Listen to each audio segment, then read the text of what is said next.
Savez PGS lista za Rijeku, akcija Mladih hrvatski laburisti održao je uoči riječkih mjesnih izbora završni predizborni skup u ispunjenoj dvorani Transadrija. Zaključak svih prisutnih je da se odluka o formiranju zajedničkog bloka pokazala punim pogodkom i da je stvoren savez koji može u ravnopravnu utrku sa SDP-om i HDZ-om na svim razinama izbora u gradu Rijeci. Stvorena je jedna alternativa koja može pametnije, koja može poštenije i ja bih rekao da su se u političkom životu našeg grada konačno počele događati pozitivne stvari i stvorena je jedna nova energija koja će, nadam se, nastaviti u smjeru toliko željenih promjena. Naravno da je ovako okupljanje stvorilo kod nekih i određenu nervozu.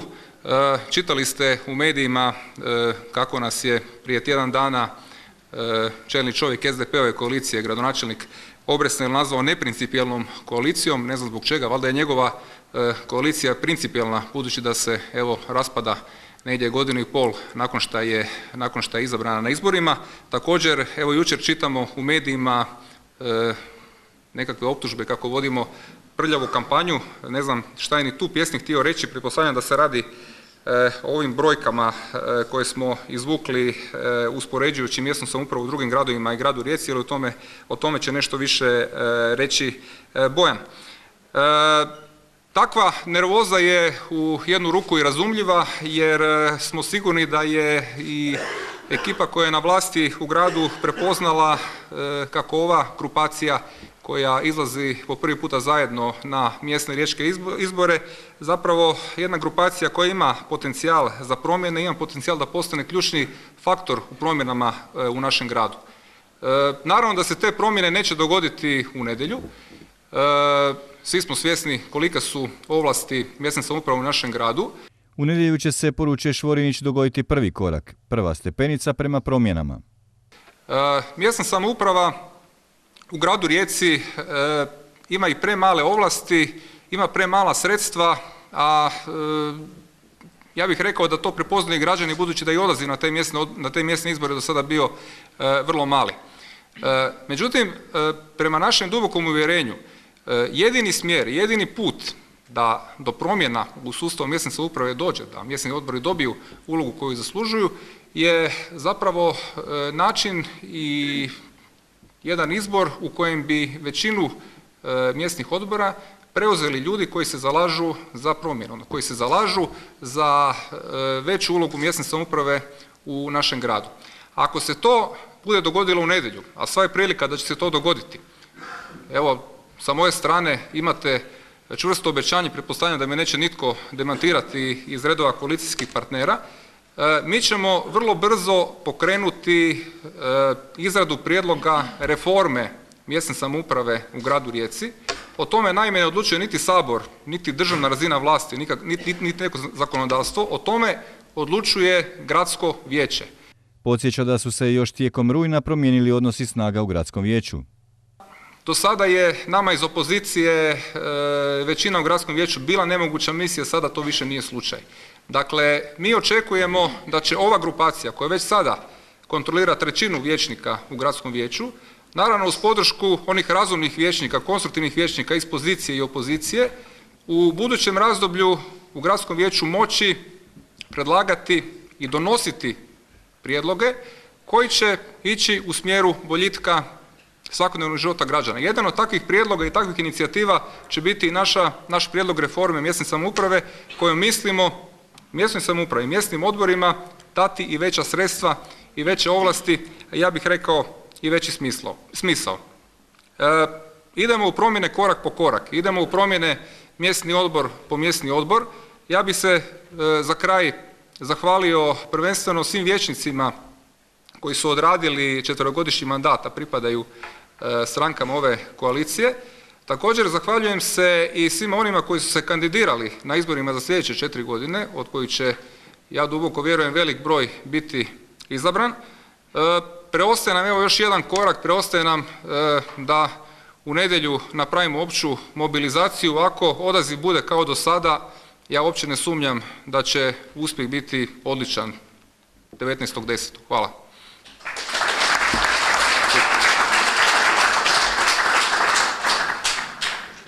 Sve stranke koalicije zalažu se za što veću decentralizaciju, a to podrazumijeva i najnižu razinu, najniži oblik mjesne samouprave.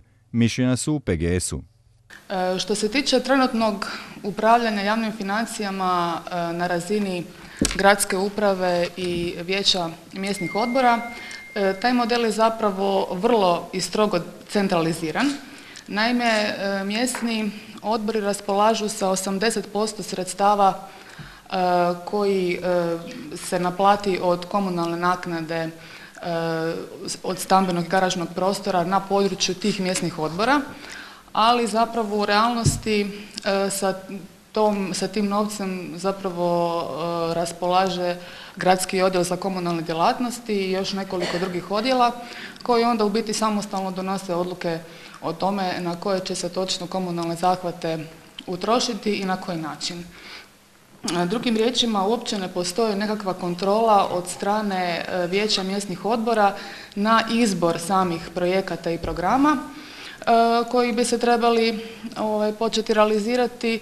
Također nema nikakve kontrole nad trošenjem tih sredstava, nema uopće kontrole nad, na primjer, izborom izvođača radova.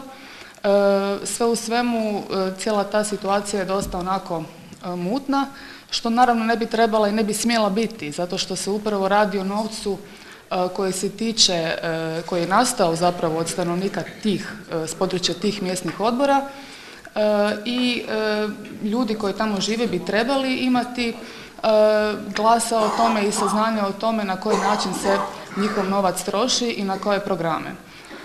Mi smatramo da bi vijeća mjesnih odbora trebala sudjelovati u odlučivanju i u donošenju financijskog plana, ali bi također trebala onda snositi i određenu odgovornost u odnosu na raspored i na trošenje tih sredstava.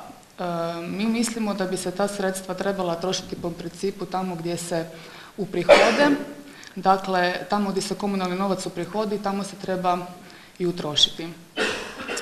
S obzirom na to da znamo da je u prošloj godini na održavanje komunalnih prioriteta utrošeno u gradu Rijeci oko 5 milijuna kuna, očito je da se ne radi o malom novcu, prema tome apsolutno mislimo da bi taj način trošenja trebao biti transparentan. U akciji mladih pokušavaju realno sagledati cijelu situaciju u gradu Rijeci. Kada biste sada prošli po Korzu i pitali ljude nekih par osnovnih pitanja, da li uopće znate u kojem mjesnom odboru živite, pa vjerujte mi da je 60-70% njih ne bi uopće znalo u kojem mjesnom odboru žive. A kad biste ušli malo dublje, ne znam, pitali recimo ko je predsjednik vaš mjesnog odbora, ja vjerujem da 90% ljudi ne bi znalo ko je njihov predsjednik mjesnog odbora. A ne da Bože kad bi ušli još malo dublje, kao što smo mi ovdje postavili nekakva pitanja na našem letku, da li recimo znate na koji način se troši novac od vaše komunalne naknade, to ja mislim da 97% ljudi ne bi znalo o čemu uopće pričamo. Ne? A da govorimo onda sve ostalo. Recimo ko izabire izvođače radova za te komunalne radove u vašem mjesnom odboru, to vjerojatno ne zna ni predsjednik mjesnog odbora. Nažalost, situacija je takva u mjesnim odborima u gradu Rijeci iz vrlo jednostavnog razloga, zato jer grad postupa prema mjesnim odborima na isti način na koji postupa država prema gradu.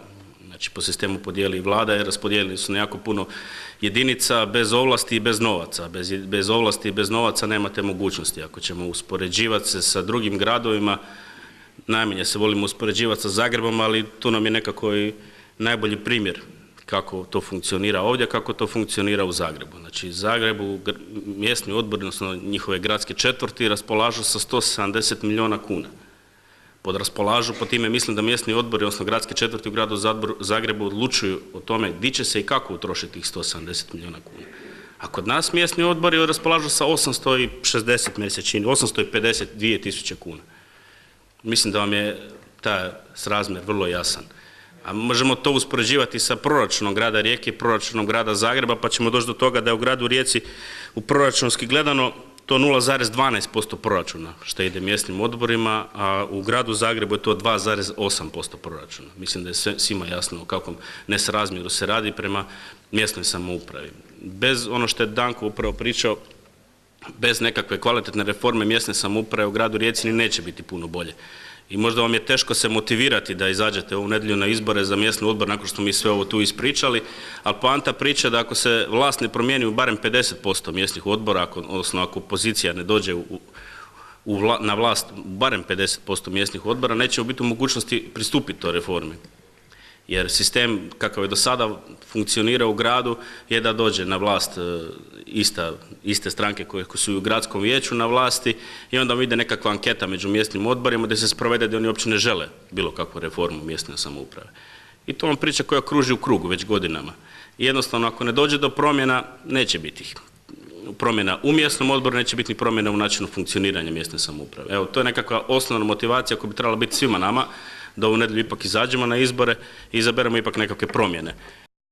A predstavnik Hrvatskih laburista Stranke rada rezimirao je ono što misli da je najbitnije kada je riječ o predstojećim izborima. Dakle, moramo naglasiti da je mjesna samouprava, da su mjesni odbori zapravo onaj najniži uspostavljeni sustav djelovanja građana i odlučivanja o njihovim vlastitim životima. Stvari koje su večeras ovdje izrečene kažu da zapravo građani grada Rijeke ne sudjeluju u nikakvim odlukama i ne donose nikakve prijedloge za poboljšanje svog življenja u svom mjesnom odboru. Dakle, naglašeno je da 80% financijskih sredstava od komunalnih doprinosa koji se uprihoduju u mjesnim odborima ide u gradski odjel za komunalni sustav i onda se ti novci vraćaju nazad mjesnim odborima na kapaljku. Govori se o nekakvim financijskim sredstvima u visini od 10 milijuna kuna podijeljeno na 34 mjesna odbora, pa si izračunajte koliko zapravo svaki mjesni odbor može napraviti sa onim malim dijelom kolača koji dobiva iz tih financijskih sredstava. Ovlasti mjesne samouprave su male, zapravo nikakve.